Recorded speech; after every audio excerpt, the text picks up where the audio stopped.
Hey, Max here. A lot going on in Mutt this week, even though the schedule don't show it, or at least a lot of things I got to talk about, both market-wise, game-wise, that kind of stuff. So let's go through the pretty basic schedule laid out. AK icons later today. Those are already revealed. Marlin Punch, another Raven, of course, because EA loves that team. There's his 98, and then Dion Dawkins, the Snowman, so left tackle. Nothing really special with that, so it is what it is. If you like those cards that fit your theme teams, go grab them if you want them. But otherwise, just another day of mid content, I would say. Roster Revolution, talking about mid. There's nothing been so mid as Roster Revolution, which is currently landing on midway. Sugar Rush Release 2, which we'll get to. Sugar Rush Release 3, as they say in their teaser in the upper right corner, is the eggs hatching Sunday, because Ultimate Legends are Saturday. So that's the breakdown. All right, now a lot of people have questions. What's in the eggs? Reddit, not as active as it used to be, but still coming in clutch with a lot of the speculation of what's in them. Obviously, their values, some of these things are low overall, right? So for example, let's look at that small egg, yearly egg. This one quick sells for 1,300 carrots. So when we look at like the yearly egg, what's obviously team of the year, right? They say NFL Honor / team of the year. It's definitely team of the year. So it's gonna be like a low overall plus. Now, obviously, out of the pluses, you can find high cards, but EA kind of nerfed them. Like when these packs were first in the game, and then like there was a break for a couple years and they came back strong. The pluses were really strong in eggs and presents, that kind of stuff. But the last couple years, they've really nerfed them hard. Like they've nerfed their packs, right? So it's truly sad. And a lot of people, righteously, based off what we've seen in previous years, are quick selling these low overall ones, these 1,300 carat ones. The United egg. United is, according to the Gas Combine, probably closer to Combine. I think All-Star Athletes is probably the Solar egg, which is a higher end egg. I don't even possess this egg, so like we're gonna talk about the market crash in a second around a lot of this stuff, but things like All-Star Athletes, like, because we wouldn't say market crash, we mean like a general market, like training ratios on like just overalls up here. The training ratios will fall. But like the top end demanded cards, best cards in the game, aka the all-stars, those things generally won't, because there's not a lot of supply of them. Plus there's a lot of demand for them, since like I said, they are the best cards in the game and people are using them actively on the rosters instead of for like training fodder, either to like reroll or, you know, add abilities on their teams, which training is used for. Not as much this time of year, since the ratio to what training costs on abilities to what it costs you to get them is not very high, versus the beginning of the year where it's like an arm and a leg to get any sort of training abilities or whatever on a card. Anyways, enough rambling, right, Fox? Get to the good stuff. This is the good stuff, chat.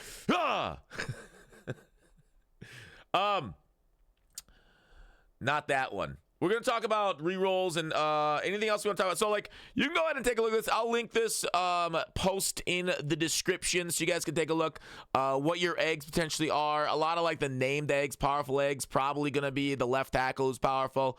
It could maybe throw us for a loop, and the powerful egg might, for some reason, be Jeremiah, the Joker, who could be a hacker. I don't know. I kind of agree with this take. The hacker being JOK and powerful being Walter Jones.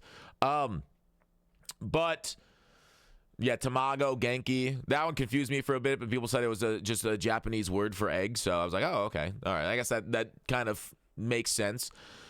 So there you go. There's other questions. Super fast egg being like Isaiah, because he was in the Mutt leaks that we talked about previously last week on the channel. So that's kind of what's in the eggs, W. Now, people are like, yo, how should I get this stuff in the eggs? And I'm like, good luck. Because when you go ahead and do this training roll, so it costs you 30,000 training to roll a 90 overall plus Sugar Rush player, okay? And then when you look at that and you look at, like, the stats for out of pulling on it, so look at first your ratio. So out of this 90 plus, let me see if I can move this over slightly. There you go. Out of this 90 plus roll, somebody did 1,791 sample size. Now, it wasn't just one person. It was a collection of people. I think it was Luch. 1,659 of them, or 92% of the rolls were 90s. And you're like, oh my God, that's terrible. And it is. It's really, really, really, really bad. But the one thing that saves us is the training ratio. Now, this is PlayStation prices, not Xbox prices, so take a look at that. So the training ratio right now, this is unfiltered down, so about worst prices possible. On like 94s is about 0.76. So that means on one 30,000 roll, 30,000 times D17, I prefer D12 or D20s. Roll me a nat 20, buddy. We're D&D posting.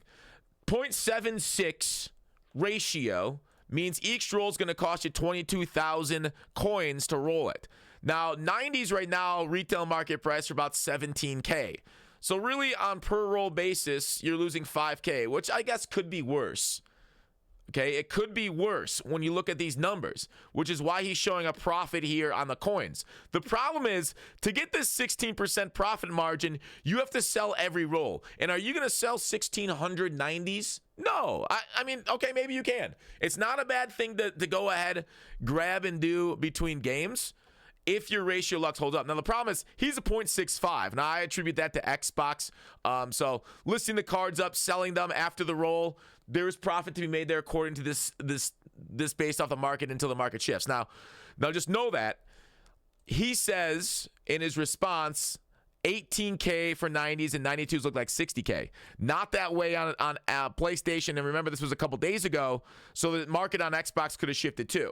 So basically what he's showing is the ideal circumstances for the roll. So when you see positive potential profit here, know that his training ratio is lower and his sell price is higher. So that's probably squeezed quite a bit right now. And if you're trying to get these carrots for the store to try and roll for eggs, you're not selling based off the market prices, right? You're selling for the carrots. And if you look at the carrot ratio, which is the column to the right under the training to carrot, minus 50% value if you're trying to do the roll for carrots. I highly recommend you guys don't do the roll for carrots, but it doesn't look like there's any other way. Run house rules. So probably the best thing to do as far as time value of money, rolls, carrots, that kind of stuff is just buy the best ratio. Look for snipes. Especially high-end cards, 98s, 570. Not a bad idea. Maybe look on Thursday as people are rolling, buying new packs for the second part of the promo that we see out here in Sugar Rush Release 2. Look for snipes, because whenever people are buying packs and rolling stuff and trying to get the new content, they generally sell old content cheaper. Now, as we move to Sunday, expect the ratio to go up as people panic buy the eggs to end up their store. So it's not a bad time right now to be perusing the market for carrots, to go ahead and roll your eggs if that's what you so desire. Now, the biggest thing, when Sunday comes around, we are going to catch a bit of a market crash. And like I talked about earlier, the market, not every single card on the market, because there are some real midwits out there that will tell you, yo, why didn't everything crash? I thought we were promised to crash. It's like, because not everything is going to crash. I mean, it's a general consensus. We can't say this card's going to do it, this card's going to do that, this card's going to do that. Like, the market is dynamic. People buy and sell at a certain basis. So the big cards, the ones that are being used, generally won't crash because they're not being supplied out these packs, right? Now, if you do want to buy an AJ Hawk, a CD Lamb, those kind of things, when the eggs open is a good time to buy them. People have made a lot of coins this way. Now, the problem is, it is well known now, after years, dozens of years of this, that they're cheaper right away. So there's a lot of people that are going to go in now, right? If we look at the running nerd list on mutt.gg, where I haven't looked at this in a while, binder leaderboard. So if we look at the running nerd list of the community with over 100 million coins, right? That is synced. 25 people over 80 million coins. And there's people that don't have it synced too. So they will be buying them and trying running up their price. And so if they buy them all right away, their prices is up right away. So there's a little bit less profit margin due to the market knowing about this active shenanigans, right? So 75 people, about 50 million.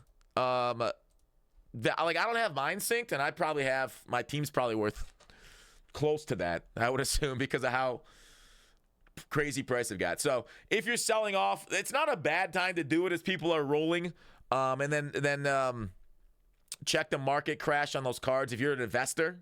Obviously, the other investment look probably maybe not great this moment, but another investment opportunity potentially for the Sunday Sugar Rush Part 3 is look to 96s, as we will probably go up to 99 overall set cards soonish. So look for 96s to crash if you can get around those during that time period, if you are an investor in that. Otherwise, the medium eggs were glitched for a little bit, apparently, and that's why they were spitting out pretty good. I already pulled all mine in the Karrots store. They were a good return. They're actually not a bad return right now too. None of these are great. I think people like pulling the extravagant basket for the limiteds. So decent amount of limiteds out there. Should change the market up a little bit around those cards. And we'll see, of course, how powerful they're going to be. Like, we know the names. We don't know what kind of abilities. Because, like, if they don't get, like, a built-in X factors or something crazy on them, I don't think they're really going to go up that much being competitive cards. Now, so power level of the card itself, right? Speed, attributes, that kind of stuff, abilities, built-in, cheap abilities, supply, these all play in the dynamic. So it's going to be a fun day Sunday. I'll be streaming like I stream every day. I'll see you there, twitch.tv. That's it. See you in a few minutes over there. Or if you've seen this at night, I'll see you tomorrow. Was that a weird one? A two-finger kiss? Shouldn't be...